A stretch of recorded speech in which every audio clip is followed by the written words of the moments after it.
One there, here's another one here. So I fold it, so this is lined up, so we've got our right angle there, so that's got to be right. Then I fold it again, I make sure this is straight here, and then I crease it. And those creasing is what I follow when I'm sewing. You can draw a line with it, with a tailor's chalk if you so wish, and follow the line, but that's how I do it. So I'm going to take this to the machine and I'm going to stitch them up. So let's start from here.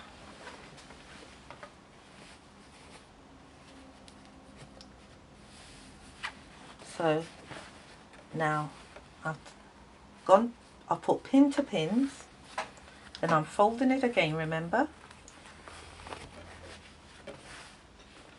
Crease it so that I can see it when I'm sewing it.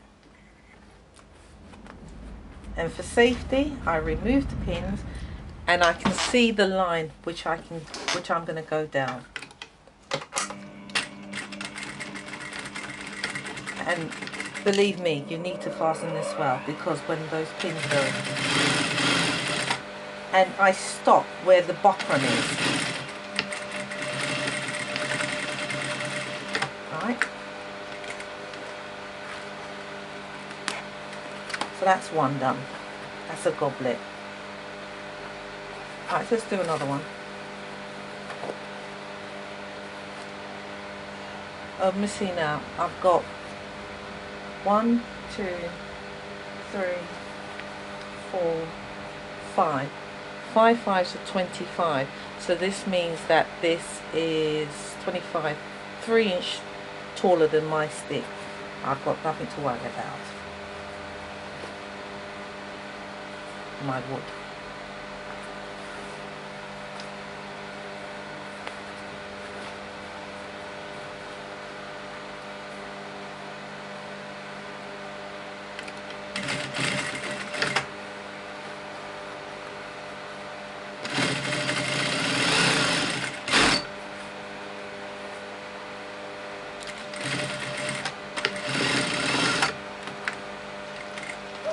Knowing that it's 3 inches taller than my wood, if I really wanted to, all I had to do is, when I'm making the goblets, just make the goblets a little bit bigger, and then it will fit the wood. So that just bring my 5 inches down. I'll show you actually, because it's not, this is samples. So here's my marking, and I've creased it at 5 inches. And all I'm going to do now is put my foot the other side of my marking, and that almost gives me 1/4 inches. I'll take it away, and you can't see the difference when I make the goblet, but you can see the difference when it fits the wood or your track or your valance.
Right, so there we have it, my goblets.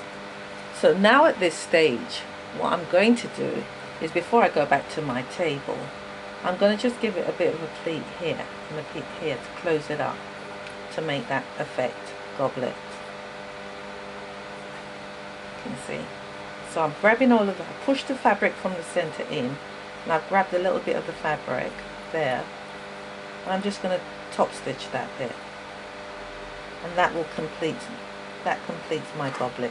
Now the thing is for you is to try and do that evenly.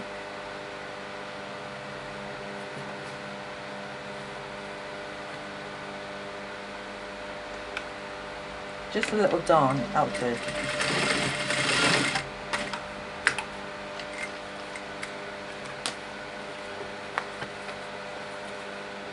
And that is the goblet. And then I stuff that with some wadding. Now you can, if you wish, just tack that down inside. So I'll do that. I'll tuck it down just to give it a nice shape, if you can get it in. Otherwise you're going to have to do it by hand.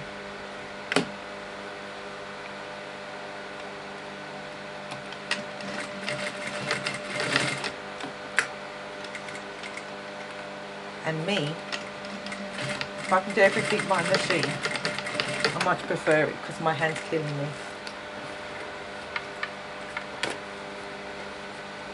Look at that. Isn't that lovely? It's a goblet. Wait until I finish it, it's even nicer. And I stuff it. So I'll just get on with this.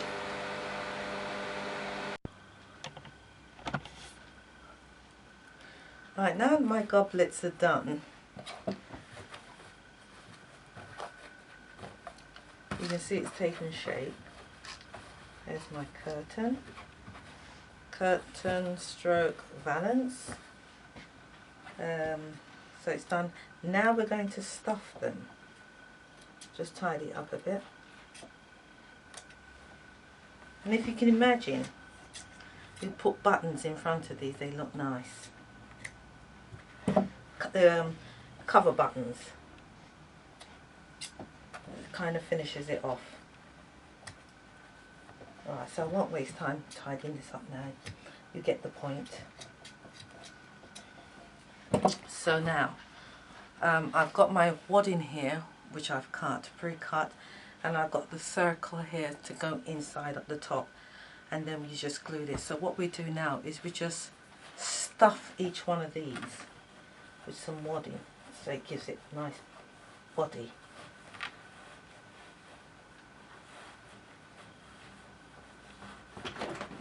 Try and get it down as far as I can.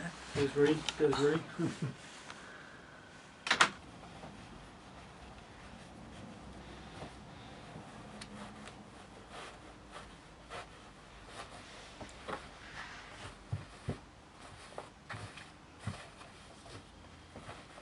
After stuffing it, then we take our circle and we glue around the edge here, and then we put it inside there.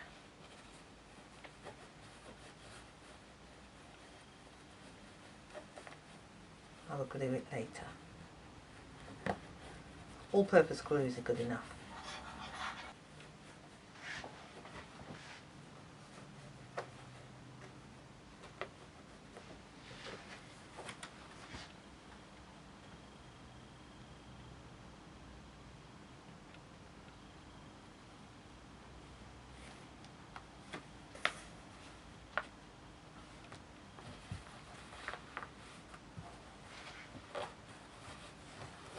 There's the goblets.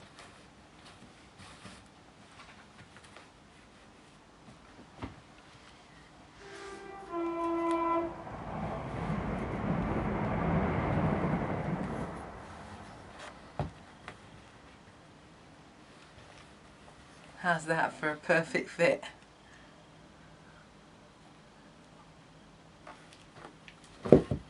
Right.